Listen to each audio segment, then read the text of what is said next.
अस्सलाम वालेकुम रहमतुल्लाहि व बरकातहू। आज की वीडियो में ना हमने गुड पॉस्चर और बैड पॉस्चर का डिफरेंस करना है। वैसे ये पॉस्चर वाला जो चैप्टर है काइनेजोलॉजी में चैप्टर नंबर 18 बहुत बहुत इंपॉर्टेंट है। यहाँ का हर एक टॉपिक इंपॉर्टेंट है।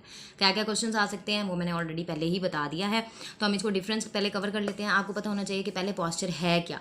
ये जो 4-5 लाइनों की डेफिनेशन है वो मैंने आपको पहले भी बताया था, ये मोस्ट इंपॉर्टेंट है।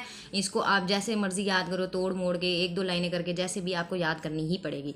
आप समझने के लिए क्या है कि अगर आपको पॉस्चर का नहीं पता तो आप याद करते हो। पोज का तो आपको पता ही होगा ना, पिक्स बनाते वक्त पोज जो मारते हैं ना उसको ही पॉस्चर कह रहे होते हैं। मतलब पॉस्चर बेसिकली एक पोजीशन है, पोज है, way of sitting and standing है। कहा जाए कि एक ऐसी position in which someone hold their body when sitting और स्टैंडिंग। आई थिंक मुझे ट्रांसलेशन करने की जरूरत नहीं है, सही है। तो आपके खड़े होने का या बैठने का जो स्टाइल है वो आपका पॉस्चर कहलाता है। तो वो गुड भी हो सकता है, बैड भी हो सकता है। तो सबसे पहले आपको बैड का तभी पता चलेगा जब आप गुड को देखोगे कि सही चीज़ है क्या, आखिर हम किस तरह से जो है ना वो सही पॉस्चर को अचीव कर सकते हैं। पहले ये डिफरेंस मैंने ना पूरे इसके पॉइंट्स बनाए हुए हैं, तसल्ली से आप देखिएगा। और इसके चाहे तो नोट्स बना लें, चाहे जैसे मर्जी आप पिक्चर्स ले लें या देख लें, जिस तरह से भी।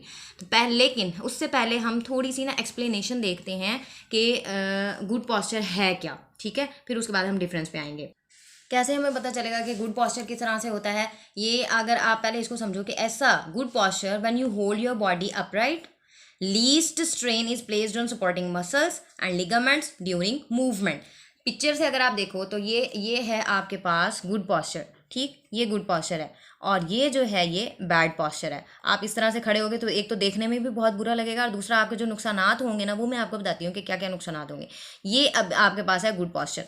क्या आपको इससे फ़ायदा होता है कि ये इसको मेंटेन करना इतना इंपॉर्टेंट आखिर क्यों है, इस तरह से खड़े होना आखिर क्यों इंपॉर्टेंट है। देखो ना, कोई भी सही काम आप करते हो ना, पहले तो फ़ायदा देखते हो, क्या इसको मैं करने से मुझे फ़ायदा कौन सा हो जाना है। तो बेहतर नहीं है कि, क्योंकि गलत करना ना बहुत आसान होता है, ठीक है। इस तरह से बचपन से बच्चे ऐसे ही खड़े होते हैं।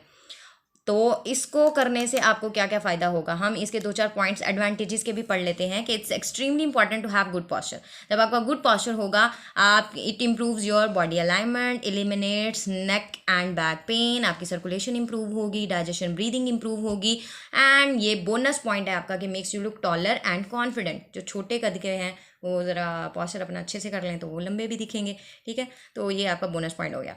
तो गुड पॉस्चर जो है वो मेरे ख्याल से इतनी एक्सप्लेनेशन इसकी बहुत है, काफ़ी है। आई होप कि आपको समझ में आ गया होगा। बैड पॉस्चर क्या होता है, जब आपको पता लग गया कि ये हमारा जो है वो सीधा पॉस्चर है, गुड पॉस्चर है, अच्छा पॉस्चर है, तो हमें बैड पॉस्चर का किस तरह से पता लगेगा। तो हम देखते हैं पहले पिक्चर से।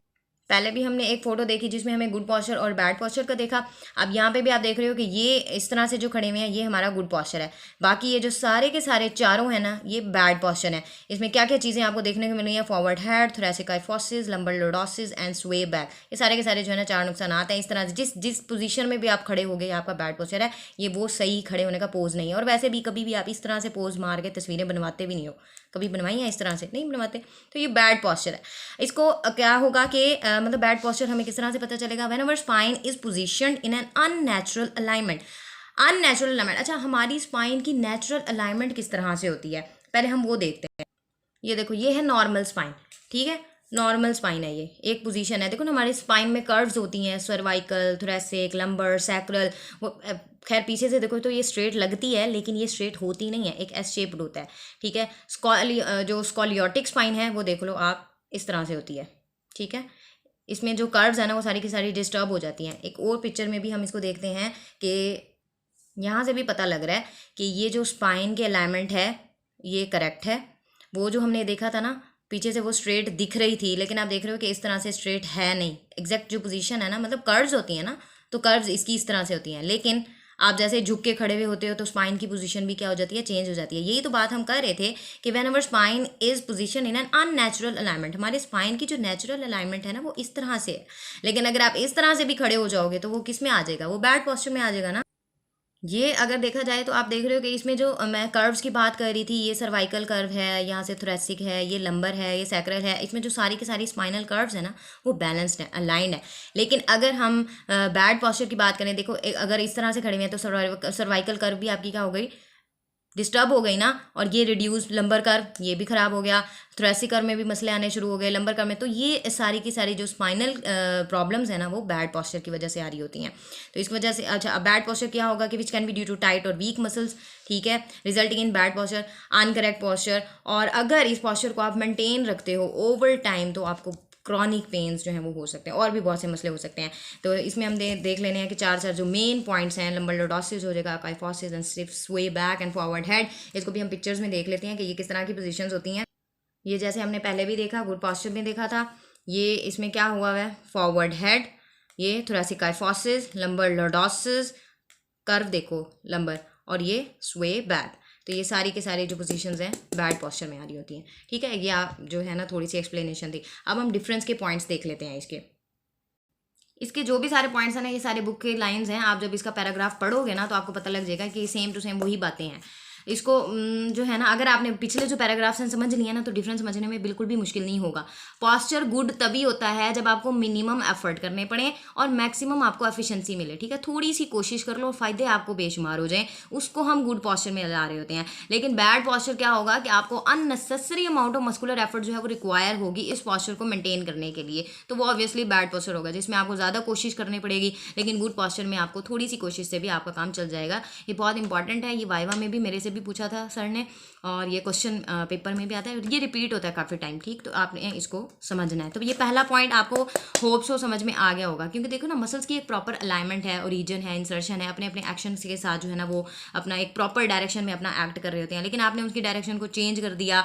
आप लाइक अगर हम इस तरह से देखें, ये जो स्टैंडिंग पोजीशन है चैप्टर 4 में आप लोगों ने पढ़ा भी होगा कि प्रॉपर स्टैंडिंग पोजीशन, उसमें आपने मसल वर्क पढ़ा था ना कि ये नेक फ्लेक्सर्स, एक्सटेंसर्स, स्पाइनल फ्लेक्सर्स, ये प्रॉपर अलाइनमेंट है हमारी बॉडी की, ठीक है। ये मसल्स की वो है पोजीशन है। लेकिन आप क्या हो गया, आप जो है ना सर झुका के खड़े हुए हो, कमर आपने पीछे की हुई है, या लंबर कर्व में कोई मसला आ रहा है, या टांगे आपने झुकाई हुई है, जैसे भी हैं, तो मसल्स पे तो स्ट्रेस पड़ेगा ना। मसल्स की जो वो है शेप वगैरह है वो भी तो चेंज होगी, उन पर भी तो स्ट्रेन पड़ेगा ना। तो वो ऑब्वियसली क्या हो जाएगा, पुअर पॉस्चर में आ जाएगा, ठीक है। नेक्स्ट पॉइंट बहुत सिंपल सा है कि मिनिमम मस्कुलर एफर्ट चाहिए होती है गुड पॉस्चर के लिए, लेकिन बैड पॉस्चर में obviously increased unnecessary muscular effort.